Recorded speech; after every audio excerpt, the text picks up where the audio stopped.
Welcome to my channel. आज का जो टॉपिक है वो सेमेस्टर 2 के ऑर्गेनिक केमिस्ट्री का टॉपिक है। एमिनो एसिड है चैप्टर का नाम। तो ये जो क्वेश्चन है वो यूनिवर्सिटी एग्जामिनेशन में पूछा हुआ क्वेश्चन है describe Sanger and Edman's process of N terminal amino acid determination. तो यहाँ पे हम लोग देखेंगे एन टर्मिनल एमिनो एसिड का डिटर्मिनेशन कैसे होता है सैंगर और एडमैन्स प्रोसेस से। तो इसका आंसर यहाँ पे ऐसे लिखिएगा, the amino acid present on the other end has a free COOH group, it is called carbon terminal amino acid. जैसा कि आपको पता है कि एमिनो एसिड जो होता है वो 2 टाइप टर्मिनल एमिनो एसिड होता है, एक कार्बन टर्मिनल एमिनो एसिड होता है, एक नाइट्रोजन टर्मिनल एमिनो एसिड होता है। तो हम लोग को यहाँ पे एन टर्मिनल के बारे में बताना है, लेकिन यहाँ पे इंट्रोडक्शन में थोड़ा सा आप लिख सकते हैं। Similarly when amino acid present at one end of the chain has free NH2 group, it is called as n terminal amino acid। वही चीज़ है, अगर फ्री ग्रुप में NH2 लगा रहेगा तो वो n टर्मिनल एमिनो एसिड कहलाएगा, अगर COOH लगा रहेगा तो वो C टर्मिनल एमिनो एसिड कहलाएगा। तो यहाँ पे देखिए, यहाँ पे एग्जाम्पल है n terminal amino acid residue का और ये है C टर्मिनल रेसिड्यू का। तो यहाँ पे देखिए NH2 ग्रुप जुड़ा हुआ है यानी N टर्मिनल रेसिड्यू है, यहाँ पे COOH ग्रुप जुड़ा हुआ है यानी C टर्मिनल रेसिड्यू है। तो फर्स्ट जो है वो है सैंगर्स मेथड। तो सैंगर्स मेथड बहुत ही इजी मेथड है, एग्जामिनेशन पॉइंट ऑफ व्यू से बहुत ही इम्पॉर्टेंट है, इसलिए अच्छे से ध्यान से पढ़िएगा। तो जब हम लोग पॉलीपेप्टाइड को ट्रीट करेंगे यानी रिएक्शन करवाएंगे विथ DNFB, यानी DNFB क्या है तो 2,4-डाई नाइट्रो फ्लोरोबेंजीन। तो जब पॉलीपेप्टाइड चेन का रिएक्शन होगा DNFB के साथ, कॉमनली नोन एज सैंगर्स रिएजेंट, इसे ही हम लोग सैंगर्स रिएजेंट भी कहते हैं DNFB को।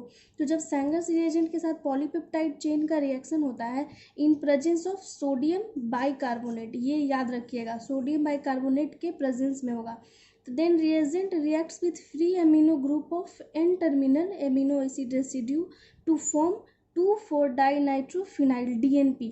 यहाँ पे जो है रिएजेंट का जो free amino group N terminal amino acid का जो फ्री एमिनो ग्रुप है ये NH2 है। यहाँ पे देखिए ये जो NH2 है ये फ्री जो है ये रिएक्ट करेगा और फॉर्म करेगा DNP का two four dinitrophenyl derivative of the polypeptide. Then the product obtained is hydrolyzed by an acid to form DNP, derivative of N terminal. जो प्रोडक्ट हम लोग को मिलेगा उसका जब हाइड्रोलिसिस करेंगे एक एसिड के साथ तो ओनली DNP मिलेगा जो एन टर्मिनल रेसिड्यू का डेरिवेटिव होगा। नेक्स्ट हम लोग देखेंगे यहाँ पे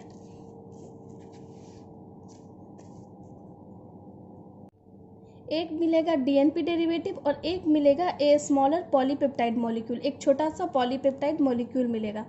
Then the DNP derivative of the amino acid is isolated and analyzed by chromatographically or by thin layer chromatography। और जो DNP डेरिवेटिव हम लोग को मिलेगा एमिनो एसिड का उसे अलग करेंगे और उसका एनालिसिस करेंगे क्रोमेटोग्राफी से। तो रिएक्शन जो भी यहाँ पे हम लोगों ने थ्योरी के फॉर्म में देखा उसी का यहाँ पे रिएक्शन है। ये हम लोग का यहाँ पे DNP डेरिवेटिव मिला एमिनो एसिड का, यहाँ पे देखिए DNP डेरिवेटिव है, पहला प्रोडक्ट है, ये सेकंड प्रोडक्ट हम लोग का स्मॉलर पॉलीपेप्टाइड मिला।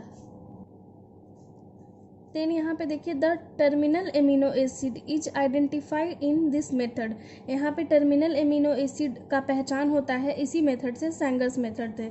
If the polypeptide is first put to hydrolysis into a number of smaller peptides and each peptide is put to DNFB, it is possible to know the sequence of the amino acid in polypeptide। तो यहाँ पे कह रहा है कि जब हम लोग पॉलीपेप्टाइड का हाइड्रोलिसिस करवाएंगे तो नंबर ऑफ स्मॉलर पेप्टाइड मिलेगा, मतलब छोटा छोटा बहुत सारे पेप्टाइड मिलेगा, और जब ईच पेप्टाइड यानी हर एक पेप्टाइड को हम लोग DNFB के साथ रखेंगे तो ये पॉसिबल है कि हम लोग उसके सीक्वेंस को जान पाएंगे, एमिनो एसिड के सीक्वेंस के कि वो कौन सा रेसिड्यू है। This was introduced by Frederick Sanger of Cambridge University. Means ये जो मेथड है इसका खोज यानी इंट्रोड्यूस कौन किए थे, पैट्रिक सेंगर, जिनके कारण ये मेथड का नाम सेंगर्स मेथड रखा गया है, वो कैम्ब्रिज यूनिवर्सिटी के थे। He made extensive use of the sequence in his determination of the amino acid sequence of insulin and a Nobel prize for the work in 1958। Sanger's ने इसी मेथड का यूज कर इंसुलिन के amino acid sequence का पता लगाया और इसके लिए उन्हें नोबेल प्राइज भी मिला 1958 में।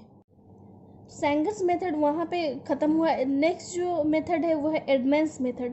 एडमंड्स मेथड में हम लोग जो रिएजेंट यूज करते हैं वो है फिनाइल आइसोथायोसाइनेट। यहाँ पे फार्मूला लिखा हुआ है C6H5N double bond C double bond S। इस मेथड में इन्वॉल्व होता है पेप्टाइड चेन या पेप्टाइड प्रोटीन और ये रिएजेंट। तो यहाँ पे उसी चीज़ को लिखा हुआ है, this method involves the reaction between peptide and phenyl isocyanate in the presence of A dilute alkali.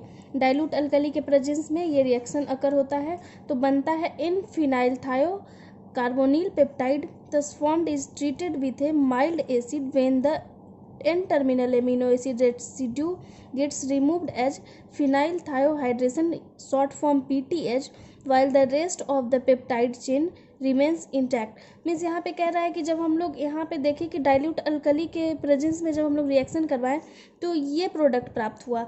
इसके बाद जब हम लोग इसका ट्रीटमेंट करते हैं माइल्ड एसिड के प्रेजेंस में तो N-terminal amino acid residue हट जाता है और पीटीएच का फॉर्मेशन होता है और जो रेस्ट जो बचता है वो peptide chain as it is रह जाता है।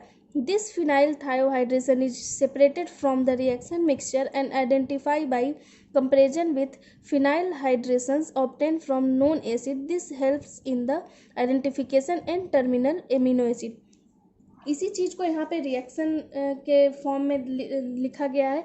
ये रिएजेंट है और ये पेप्टाइड है। तो जब इन दोनों का रिएक्शन होता है डाइल्यूट अल्कली के प्रेजेंस में तो एन फिनाइल थायो आइसोकार्बोनिल बनता है। तो वही कुछ जो है वो एज इट इज रह जाता है और कुछ रिएक्शन करता है तो यहाँ पे फिनाइल थायो हाइड्रेशन मिलता है।